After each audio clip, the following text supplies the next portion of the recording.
दिक्कत है ना, दिक्कत ना कर ऐसी थोड़ी कम आएगी तो ठीक रहेगा। ठीक है, देखो बेटा खोल ले। अपना पॉइंट है पहला दृढ़ पिंड, जो अपन ने कल भी देखा था। दृढ़ पिंड एक ऐसा पिंड होगा जिस पर बाह्य बलों का जो प्रभाव है वो नगण्य हो या बिल्कुल भी नहीं हो। वास्तव में प्रकृति में ऐसा कोई भी पिंड उपस्थित नहीं है जिस पर बाह्य बलों का प्रभाव नहीं पड़ता हो। यदि अपन गैसीय कणों को लें तो उन पर तो वायु का ही प्रभाव पड़ जाता है, बाह्य बलों का प्रभाव तो छोड़िए। द्रव को लें तो द्रव भी उसी शेप को ले लेता है जिस भी पात्र में आप उनको डालते हैं, अर्थात ये दोनों तो प्रभावित बहुत ज्यादा होते हैं। ठोस पदार्थों को हम लोग काल्पनिक दृढ़ पिंड ले सकते हैं, लेकिन यदि आप ठोस पदार्थ जैसे मान लो आपके पास पत्थर है, पत्थर पर भी यदि आप हथौड़ा मारोगे तो पत्थर भी धीरे धीरे करके टूटेगा। इस वजह से वास्तव में आदर्श दृढ़ पिंड का पूर्ण रूप से अभाव है इस नेचर में। इस प्रकृति में दृढ़ पिंड का कंप्लीटली तो अभाव है, लेकिन फिर भी अध्ययन में सुविधा के लिए हम लोग ठोस पिंडों को दृढ़ पिंड मान लेते हैं। किसको मान लेते हैं? ठोस पिंडों को दृढ़ पिंड मान लेते हैं। अब इन दृढ़ पिंडों की गति जो है दो प्रकार की होती है। दृढ़ पिंडों की गति कितने प्रकार की है? दो प्रकार की। पहली तो गति है इनकी स्थानांतरणी। स्थानांतरणी ये तो ऐसी गति है जिसमें पूरा पिंड या पूरा निकाय अपनी जगह छोड़कर के दूसरी जगह पे डिस्प्लेस होता है, दूसरी जगह पे पहुंचता है। जैसे मान लो कि आपके पास ये कोई दृढ़ आधार है, इस पर ये कोई पिंड रखा है स्मॉल एम मास का, स्मॉल एम द्रव्यमान का पिंड रख दिया। किसी समय इसकी स्थिति ए है, आपने इस पर काल्पनिक रूप से थोड़ा सा बल लगाया F न्यूटन का, अर्थात आपने इसको इधर खींचा तो अब ये नई स्थिति पर चला जाएगा, यहां स्थिति बी पर पहुंच जाएगा, वही स्मॉल एम द्रव्यमान का पिंड। बेटा पूरा निकाय जब अपनी स्थिति को बदल करके जाए, अपनी स्थिति को बदल ले, परिवर्तित कर ले, तो फिर इस प्रकार की गति को हम लोग कहते हैं स्थानांतरणी गति। कौन सी गति कहते हैं इसे? स्थानांतरणी गति। दूसरी जो गति होती है वो होती है घूर्णी गति। घूर्णी गति मैंने कल करा दिए थे, लेकिन इनको वापस एक बार फिर से थोड़ा रिपीट कर लेते हैं। घूर्णी गति, इसमें एक स्थिर अक्ष है बेटा, जिसे आप लोग मुख्य अक्ष भी कह सकते हैं। इसके इर्द गिर्द मान लीजिए ये स्मॉल एम द्रव्यमान है, ये स्मॉल m2 द्रव्यमान है, यहां ये m3 द्रव्यमान है, और यहां पे मान लो कि आपके पास mn द्रव्यमान है। इस मूल अक्ष के सापेक्ष इनकी स्थितियां होंगी क्रमशः r1, क्रमशः r2, r3 और rn। इनको मिला दो इस मुख्य अक्ष से,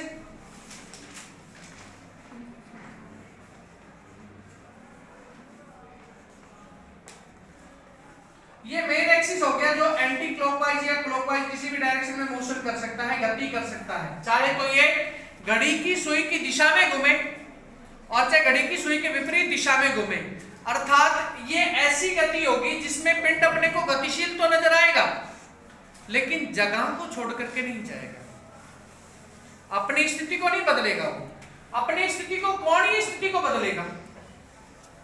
कोणीय स्थिति को लगातार बदलता रहेगा, शून्य से स्टार्ट होकर के और 2 पाई तक जाएगा, मतलब 0 से लेकर के 360 डिग्री तक घूमता रहेगा, लेकिन मूल अक्ष को नहीं बदलेगा। तो ऐसी गति जिसमें किसी मुख्य अक्ष के चारों तरफ कोई पिंड गति कर रहा हो, उसे कौन सी गति कहते हैं? घूर्णी गति कहते हैं। कौन सी गति कहते हैं उसे? घूर्णी गति। इसके बाद में फिर अपना पॉइंट क्या था बेटा? इसके बाद में फिर अपना पॉइंट था शायद मेरे हिसाब से द्रव्यमान केंद्र, द्रव्यमान केंद्र, सेंटर ऑफ मास।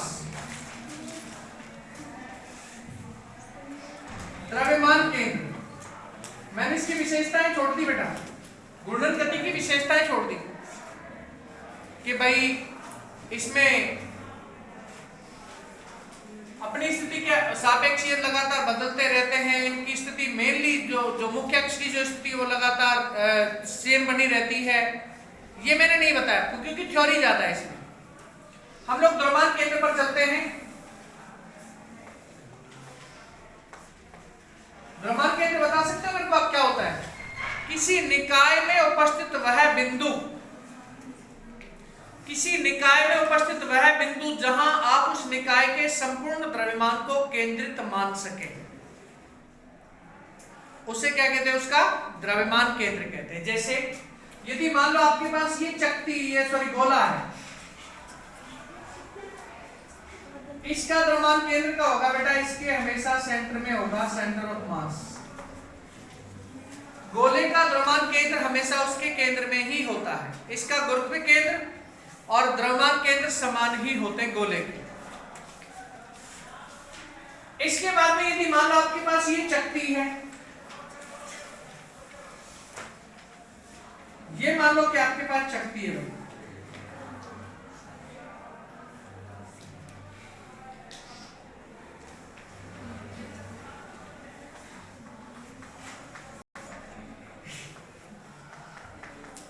चक्ति का भी द्रव्यमान केंद्र कहां होगा?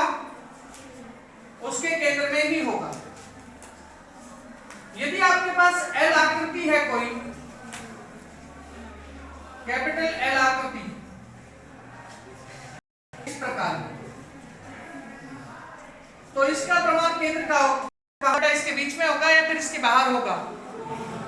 इसके बाहर होगा यहां पे।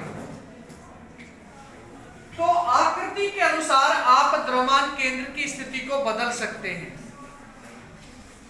त्रिभुजाकार आकृति का द्रव्यमान केंद्र कहां होगा? उसकी सबसे लंबी भुजा के ठीक सामने। यदि त्रिभुजाकार आकृति आपके पास है तो उसका जो द्रव्यमान केंद्र है वो कहां होगा? उसकी सबसे लंबी भुजा के ठीक सामने। इसके बाद अपन देखते हैं द्विकर्ण निकाय का द्रव्यमान केंद्र। द्विकर्ण निकाय का द्रव्यमान केंद्र।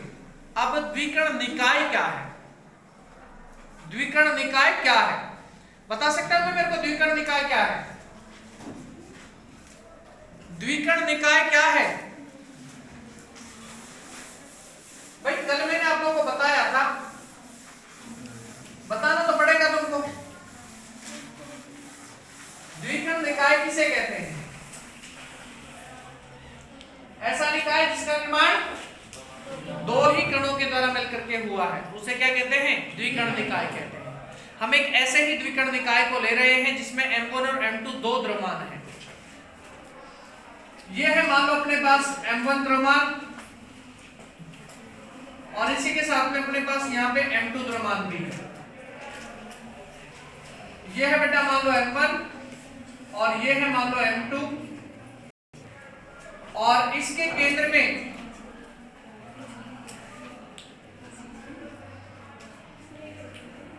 ये एक दूसरे पर बल आरोपित करें बेटा। ये M1 तो इधर बल लगा रहा है F1 और ये M2 इधर बल लगा रहा है F2।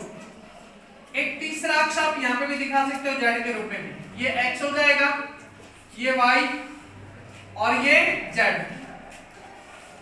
इनकी स्थिति जो स्थितियां हैं, M1 की जो स्थिति है वो R1 है और M2 की जो स्थिति है वो R2 है। इसमें कितने प्रकार के बल काम करेंगे? दो प्रकार के बल काम करेंगे, आंतरिक बल और बाह्य बल। अर्थात F बराबर निकाय का कुल बल F बराबर F1 प्लस F2। ये ध्यान रखना, force is an vector quantity, इस वजह से आपको इन पर सदिश का निशान जरूर दिखाना है। समीकरण संख्या 1 हो गई। क्योंकि ये F1 जो है M1 द्रव्यमान का बल है, F2 जो है M2 द्रव्यमान का बल है, लेकिन इन दोनों बलों का निर्माण भी दो अतिरिक्त बलों के मिलने से ही हुआ है। F1 डैश और F1 डबल डैश और F2 डैश और F2 डबल डैश। जहां डबल डैश वाले बल को अपन लोग मान रहे हैं आंतरिक बल और सिंगल डैश वाले बल को अपन मान रहे हैं बाहर से आरोपित किया गया बल। यदि F बराबर F1 dash plus F1 double dash तथा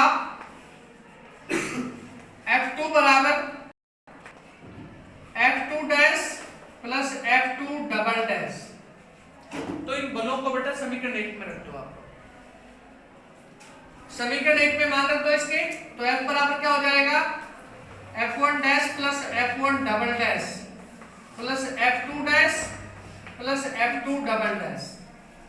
मैंने अभी आपको बताया कि डबल डैश वाले जो बल हैं ये आंतरिक बल हैं। आंतरिक बल कभी भी निकाय को प्रभावित नहीं करते हैं, वो हमेशा और हमेशा एक दूसरे को निरस्त कर देते हैं। अर्थात F1 dash F1 double dash plus F2 double dash बराबर 0। आंतरिक बल है ये, और आंतरिक बलों का जो मान है वो क्या हो जाता है, शून्य हो जाता है। इन्हें हटा दो तो अपने पास मान आ जाएंगे F बराबर में F1 डैश प्लस में F2 डैश। समीकरण होगी बेटा 2। आपको न्यूटन का गति विषय का दूसरा नियम याद होगा। हालांकि ये पॉइंट मेरे कराने की मन में नहीं थी उस समय, लेकिन मैंने इनको देखते हुए ही कराए थे आप लोगों को, तीनों के तीनों पर, लेकिन मोटे तौर पर ही कराए थे, मैंने गहराई में नहीं लेके गया मैं आपको।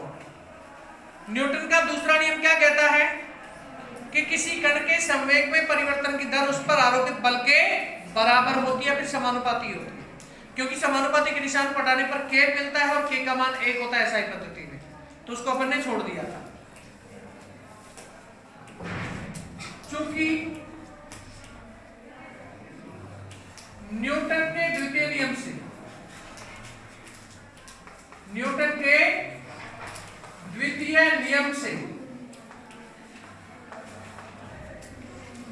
F बराबर dp upon dt, rate of moment is equal to force. संवेग में परिवर्तन की जो दर है वो बल को प्रदर्शित करती है, चाहे आपके पास कण इतना सा है और चाहे आपके पास कण पूरा खूब मोटाई का है, लेकिन हमेशा और हमेशा उस पर लगने वाला जो बल है उसके संवेग में परिवर्तन की दर के बराबर ही होगा। ठीक है, तो इन दोनों की जगह पे dp1 अपॉन dt और dp2 अपॉन dt आप लोग अप्लाई कर सकते हो। तो समीकरण 2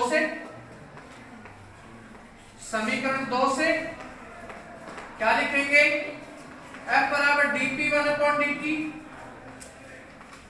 प्लस में dp2 अपॉन dt। अच्छा, ये p बेटा कैसी क्वांटिटी, वेक्टर है या फिर वो है स्केलर, वेक्टर क्वांटिटी है, तो इन पर भी वेक्टर आप दिखा सकते हैं, स्वतंत्र प्रभाव के समान है। समीकरण संख्या नाम दे देंगे इसे तीसरी। चूंकि p बराबर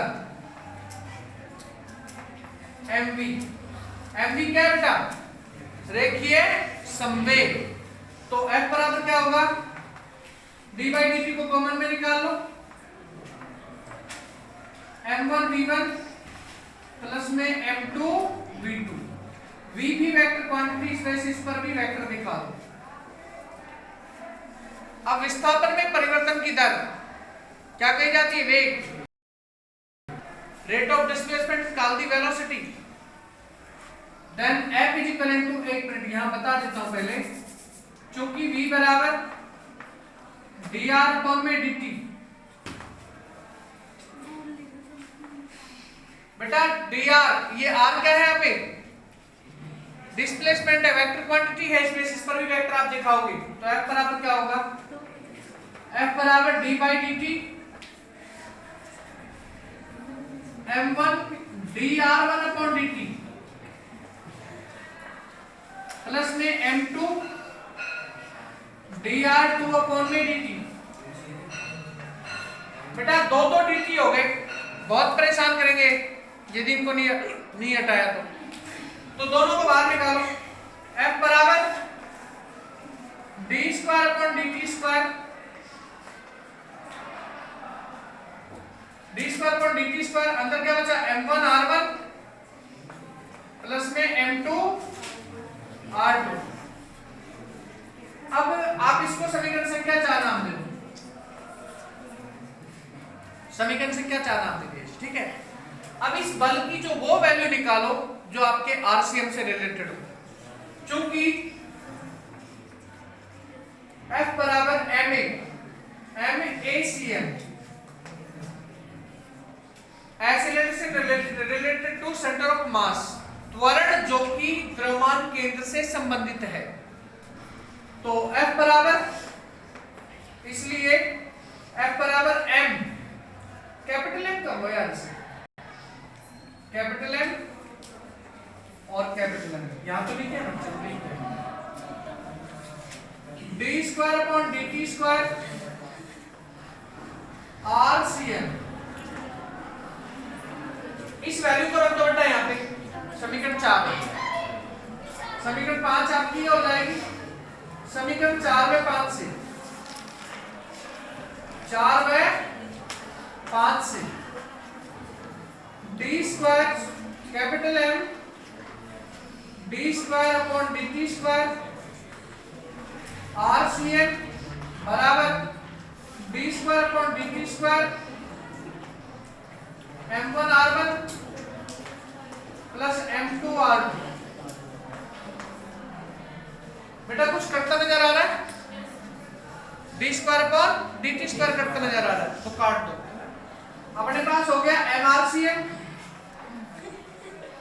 बराबर M1 R1 plus M2 R2।